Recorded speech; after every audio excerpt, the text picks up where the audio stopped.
આજથી આપણે અપૂર્ણાંકના સરવાળા બાદબાકી અને ગુણાકારના દાખલા જોઈશું. અપૂર્ણાંક એટલે કે મિત્રો પીના છેદમાં ક્યુ સ્વરૂપમાં આવતી સંખ્યાઓ. બરાબર છે? ઓકે, ચાલો ફર્સ્ટ ઓફ ઓલ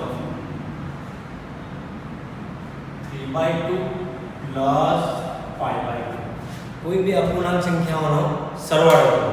બરાબર? એના માટે શું કરવું પડે મિત્રો? તો લઘુત્તમ સામાન્ય અવયવની રીતે દાખલા ગણવા પડે. લઘુત્તમ સામાન્ય અવયવ એટલે કે લસા. લસાની રીતે દાખલાઓ ગણવા પડે. સૌથી પહેલા આપણે શું લેવું પડે? છેદને સરખો કરવો પડે. જો છેદ સરખો ન હોય તો આપણે છેદને સરખો કરવો પડે અને આપણે તેનો લસા લઈને દાખલાઓ ગણવા પડે. ચલો ફર્સ્ટ ઓફ ઓલ અહીંયા આપણે જોઈએ તો 3/2 પ્લસ 5/2 3 છેદમાં 2 વત્તા 5 છેદમાં 2 બંનેનો છેદ કેવો છે? સરખો છે. છેદ સરખો છે એટલે છેદને સામાન્ય લખી શકાય. એટલે કે 3 + 5 છેદમાં 2. છેદ સરખો તો શું થાય? અંશનો સરવાળો કે બાદબાકી થઈ જાય. બરાબર? એટલે છેદ સરખો હોવાથી 3 + 5/2 3 + 5/2 3 + 5 8/2 8 છેદમાં 2. તો મિત્રો જ્યારે પણ પીના છેદમાં ક્યુ સ્વરૂપમાં કોઈ સંખ્યા આવે તો એને આપણે અતિ સંક્ષિપ્ત સ્વરૂપમાં ફેરવવી પડે. આનું જો અતિ સંક્ષિપ્ત સ્વરૂપ આવી શકે તો હા 2 4 8 એટલે કે આપણા આન્સર શું આવે છે? 4. બરાબર છે? ચલો નેક્સ્ટ વન 4/7 પ્લસ 18/7 4 છેદમાં 7 વત્તા 18 છેદમાં 7. અહીં પણ છેદ કેવો છે? સરખો છે. જો છેદ સરખો હોય તો અંશનો શું કરી શકાય છે? સરવાળો કરી શકાય છે. એટલે કે 4 + 18/7 4 + 18 22/7. ચલો 22/7 નો હજુ અતિ સંક્ષિપ્ત રૂપ આવી શકે? નહીં આવી શકે.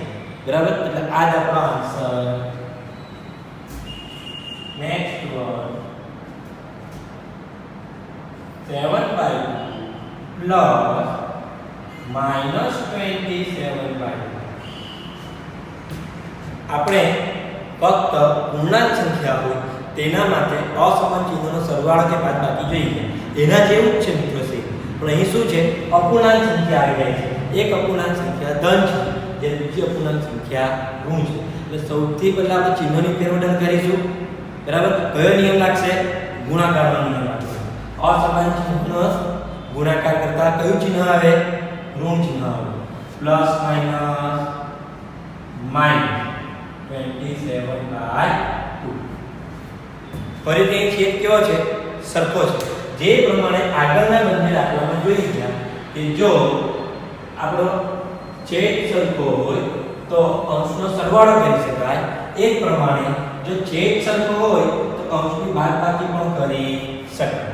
એટલે કે 7 - 27/2 7 - 27/2 એટલે કે -20/2.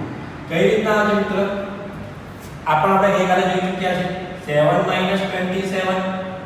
27 અસમાન ચિહ્નોની બાદબાકી થાય એટલે કે 20 મોટી સંખ્યાનું ચિહ્ન આવે -20. હવે ફરીથી આનો અતિ સંક્ષિપ્ત રૂપ આપી શકાય તો હા 2 10 બરાબર 10 × 2 = 20. કેટલા આવી જાય? -10.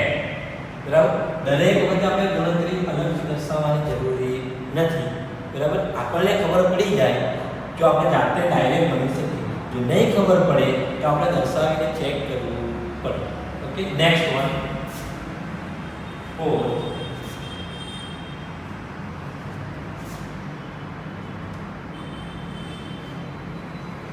-11/9 પ્લસ -19/9. બરાબર છે?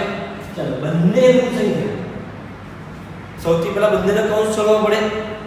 એટલે કે અહીં શું આવી જશે? -11/9 અને અહીંયા માઈનસ ઇન્ટુ પ્લસ શું થઈ જાય પ્લસ માઈનસ માઈનસ સેમ આગળના દાખલા જેવું થાય તો શું આવી જશે માઈનસ 19 ના છેદમાં 9 ચાલો હવે છેદ સરખો છે એટલે કે અંશનો સરવાળો કે બાદબાકી થાય શું થશે અહીંયા માઈનસ 11 માઈનસ 19 છેદમાં 9 ચલો માઈનસ 11 માઈનસ 19 સેમ એ આ પ્રમાણે આપણે ગણી શકીએ માઈનસ 11 માઈનસ 19 તો શું આવી જાય માઈનસ 11 માઈનસ 19 હોય તો સમાન ચિહ્નોનો સરવાળો થાય કે તે સંખ્યાનું ચિહ્ન આવે એટલે કે કેટલા થઈ જાય 30 તો કેવા 30 કયું ચિહ્ન છે ઋણ એટલે